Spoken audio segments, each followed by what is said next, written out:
பாபா ஓர் கருணாலயம், பாதம்தான் கமலாலயம். பாபா ஓர் கருணாலயம், பாதம்தான் கமலாலயம்.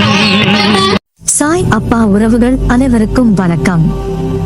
சாய் அப்பா மேல நம்பிக்கை வைத்து அவரை நினைத்து கொண்டு இருக்கும் உங்கள் அனைவரின் வேண்டுதலையும் சாய் அப்பா நிறைவேற்றுவார்.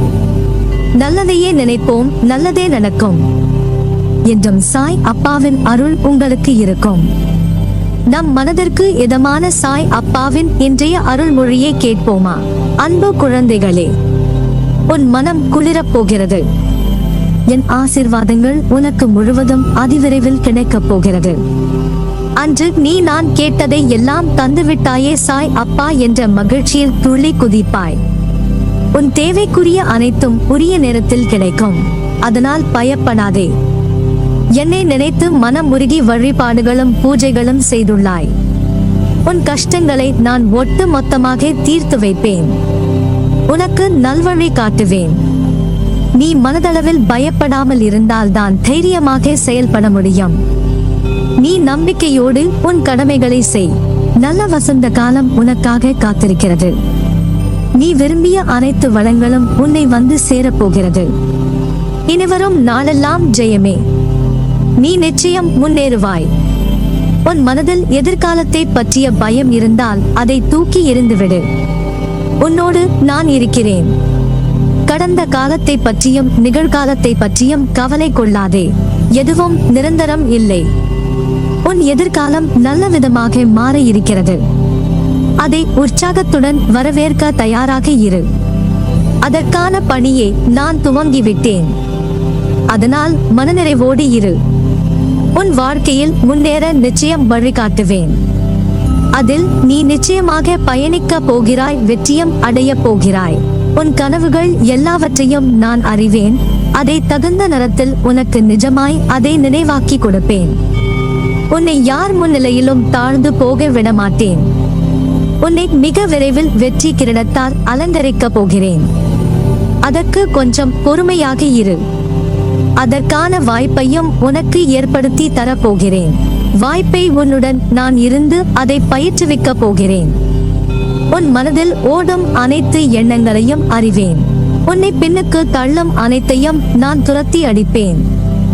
உனக்குள் முன்னேற வேண்டும் என்ற எண்ணம் தீயாய் எரிவதை பார்க்கிறேன். ஆனால் அது விதி என்னும் காற்று வீசுவதால் நெருப்பானது அங்கும் இங்கும் ஆடிக்கொண்டு இருக்கிறது. அது உனக்கு சில உலகியல் நடைமுறையை புரிய வைப்பதற்கு நான் போடும் ஒரு விளையாட்டு. அதில்தான் நீ இப்போது உள்ளாய். அதை போராடி அழுகையும் துன்பமாய் வந்த போதிலும் அதில் நிலை பெற்று உறுதி பூண்டாய். என்னிடம் என் குழந்தையாகவே ஆகிவிட்டாய். நான் உன்னுடன் எப்போதும் இருக்கையில் நீ எதற்கும் கலங்க கூடாது. உனக்கு வேண்டியதை நான் செய்வேன். உன் நல்வாழ்வுக்காக அவதரித்தவன் நான். நீயோ நான் தேடிக் கண்டுபிடித்த புதையல். இந்த புதையலை திரும்பவும் மண்ணில் வீசி எரிய விடமாட்டேன். உன்னை என் கண்ணின் மணியாக பாதுகாப்பேன். இருப்பினும் மாயையும் விதியும் உன்னை ஆட்டுவிக்கும் போது நீ கலங்குவதை பார்த்து என் மனம் துடிக்கின்றது. உன்னை கலங்க விட மாட்டேன். உன்னுள் எழும் முன்னேற வேண்டும் என்கிற எண்ணம் இப்போது காட்டுதியாய் உருவெடுக்கும். அதை எதனாலும் அணைக்க முடியாது. உனக்கு நான் இருக்கிறேன், இருப்பேன் என்றென்றும். நீ எதை செய்தாலும் எந்த காரியத்தை முடித்தாலும் அனைத்தும் நான் நான் என்று கூறிக்கொண்டு இருக்கிறாய். அந்த எண்ணத்தை உடனடியாக உன் மனதில் இருந்து அகற்றிவிடு. நான் நான் என்று சொல்லிக் கொண்டு இருக்கிறாய் அல்லவா? அந்த நான் யார் என்று சற்று உள்ளே பாரேன். இந்த நான் எனும் எண்ண விருத்தி எங்கிருந்து வருகிறது என்று கவனத்தை உள்முகமாக திருப்பு. இந்த உடலை நான் என்று சொன்னால் தூக்கத்தில் உடலை குறித்த நினைவு இல்லையே. ஆனால் சுகமாக தூங்கினேன் என்று மறுநாள் சொல்கிறாய். அப்போது இந்த தூக்கத்தை யார் அனுபவித்தது? விழித்திருக்கும் போதும் இந்த நான் உள்ளது. உடலும் உலகமும் மறைந்த தூக்கத்திலும் இந்த நான் என்பது இருக்கிறது. எனவே இந்த நான் எனும் உணர்வு எங்கு உற்பத்தியாகிறது என்று தேடினால் மெல்ல இந்த நான் தன்னுடைய பிறப்பிடமான ஆத்மாவிற்குள் சென்று ஒடி ஒளிந்துவிடும். நான் தான் என்ற அகந்தையை அகற்றுங்கள். நான் உன்னை பாதுகாப்பேன். உன் மீது அன்பாக இருக்கிறேன். என் அனுமதி இல்லாமல் எதுவும் நடக்காது. உன்னை எந்த தீங்கும் செய்ய விட மாட்டேன். உன் தேவைக்குரிய நேரத்தில் அனைத்தும் கிடைக்கும். அதனால் பயப்படாதே. நீ வேண்டிக் கொண்டது கிடைக்கும். நம்பிக்கையுடன் இரு.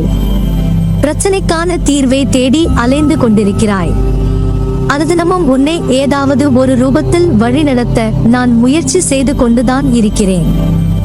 ஆனால் நீயோ அதை கவனிக்காமல் சென்று விடுகிறாய்.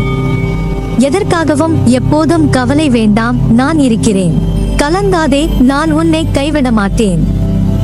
என்னை நினைத்து அமைதியாக இருங்கள். உங்களை காக்க நான் இருக்கிறேன். உங்கள் இதயத்தில் நான் சுகமாக இருக்கிறேன். வாழ்க்கையில் நீங்கள் சந்தித்த சிலர் உங்களை ஏமாற்றி இருப்பார்கள். சிலர் உங்களை சோதித்து இருப்பார்கள். சிலர் உங்களை பயன்படுத்திக் கொண்டு பிறகு அவமானப்படுத்தி இருப்பார்கள். இவை எல்லாம் உங்களுக்கு அவர்கள் கற்றுக் கொடுத்த பாடங்கள் ஆகும். அவர்களால் தான் இன்று நீங்கள் மிக சிறந்த மனிதனாக வாழ்கிறீர்கள். நீங்கள் எவ்வளவு உயர்ந்தவர்கள், எவ்வளவு மேன்மை ஆனவர்கள் என்று உங்களை பார்க்கையில் எவ்வளவு பெருமையாக உள்ளது தெரியுமா? வாய்ப்புகள் விலகும் போது அதை எண்ணி கவலைப்படாமல் எல்லாம் நன்மைக்கே என்று தொடர்ந்து முயற்சி செய்தீர்கள். அதனால் தான் இன்று வாழ்க்கையில் மிக வெற்றி அடைகிறீர்கள். இன்னும் பல வெற்றிகள் உங்களை தேடி வரும். மரங்கள் வளர்ந்து இலைகளால், காய்களால், கனிகளால், பூக்களால் இருக்கும் மரத்தை ரசிக்க யாருக்கு தான் பிடிக்காமல் இருக்கும்? ஆனால் அந்த நிலை வருவதற்குள் அந்த மரம் படும் பாடு. தன்னையும் காத்து, தன்னை நம்பி நிழல் தேடி வரும் அனைவரையும் காத்து, தன்மேல் அடைக்கலமாய் தங்குவதற்கு வரும் உயிரினங்களையும் காத்து மிக பெரிய நிலைகளை கடந்து வருகிறது. அப்படி இருக்கையில் மனிதன் தன் நிலையில் வெற்றிகரமாய் நின்றிட எதிர்கொள்ள வேண்டியதும் கடினமாக தான் இருக்கும். சோதனையை தாங்கி நகர்ந்து வரும் அந்த சிறிது நேர போராட்டம்தான் உன்னை எப்படி என்று உனக்கே தீர்மானித்து காட்டும். ஒரு தாய் தன் பிரசவ வலியின் போராட்டத்தை தாங்கிய அந்த நிமிடங்களுக்கு பிறகு தன் உயிருக்கு மேலான குழந்தையை ஈன்றி எடுக்கிறார். தந்தை எத்தனையோ போராட்டங்கள் தன் குடும்பத்தை தாங்குவதற்கு. இதை போல ஒவ்வொரு கட்டத்திலும் போராட்டம் இருக்கத்தான் செய்யும். அப்பா அப்படி என்றால் வாழ்க்கை என்றாலே போராட்டம் தானா என்றால் இல்லை. ஆனால் வாழ்க்கை என்றும் ஒரு கோட்டில் செல்லாது. அதை அடுத்த கட்டத்திற்கு எடுத்தும் செல்லும் நிலை பெரிது. அதற்கான சூழல் மாறுபடும். அதுதான் போராட்டமான நேரம். போராட்டங்களில் தான் வாழ்க்கையை வாழ கற்றுக் கொடுக்கும். அதை தான் உன் அப்பா போதித்து வருகிறேன் உன்னிடத்தில். வெற்றி பெறுவாய் இந்த போராட்டத்தில். இந்த போராட்டம் வெற்றி அடைந்தால் அடுத்து போராட்டம் இல்லையா என்று தானே உன் கேள்வி. உன்னுடைய வாழ்க்கை அடுத்த கட்டத்திற்கு எப்பொழுதெல்லாம் செல்கிறதோ அப்போது போராட்டம் தொடரும். இந்த போராட்டத்தின் வெற்றி என்பது மிக விஷயமானது. எதனால் என்றால் உன் வாழ்க்கைக்கான முதல் தளமான போராட்டம்தான். நீ இப்போது எதிர்கொள்வது அதில் வெற்றி பெற்றால் பக்குவம் என்ற பொக்கிஷமாக மாறுவாய். அதனால் தான் கூறுகிறேன். உன் மனதில் இருக்கும் கேள்விக்கு இன்று விடை அளிக்கிறேன். சுயநலம் இவ்வுலகில் அகண்டு இருக்கின்றது. எல்லா மனதிலும் சுயநலம் இருக்கிறது. ஆனால் ஒருவனுடைய சுயநலம் மற்றவர்களின் உணர்வுகளையும் மற்றவர்களுக்கு துன்பம் விளைக்கும் பொருட்டு இருந்தால் அது தவறு. உன் முன் ஒருவர் கஷ்டப்படுகிறார் என்று தெரிந்தால் அவர்களுக்கு உதவி செய். வேலை இருக்கிறது, எனக்கு உதவ நேரமில்லை என்று போவதுதான் உண்மையான சுயநலம். சில பேர் தாங்கள் முன்னேற வேண்டும் என்பதற்காக மற்றவர்கள் முன்னேறக்கூடாது என்று நினைப்பது சுயநலம். அவர்களுக்கு பொறாமையை தூண்டிவிட்டு மற்றவர்களுக்கு கெடுதல் நினைக்க வைக்கிறது. அதைதான் நான் தவறு என்று கூறுகிறேன். உன்னால் இயன்றதை உதவியாய் செய். செய்யும் உதவியை சொல்லி காண்பிக்காதே யாரிடமும். நீ செய்த உதவிக்கு பயனில்லாமல் போய்விடும். உனது நல்லது கெட்டது என அனைத்துமே நான் அறிவேன். உன்னிலும் உன்னை சுற்றியும் எல்லாம் நான் நல்லதாய் நடக்க செய்வேன். உன் தாயாய் தந்தையாய் நான் இருப்பேன். உன்னை என் இருதயத்தில் சுமந்து அரவணைப்பேன். நீ என் பரிபூரண அருளும் ஆசிர்வாதமும் அன்பும் பெற்ற என் பிள்ளை.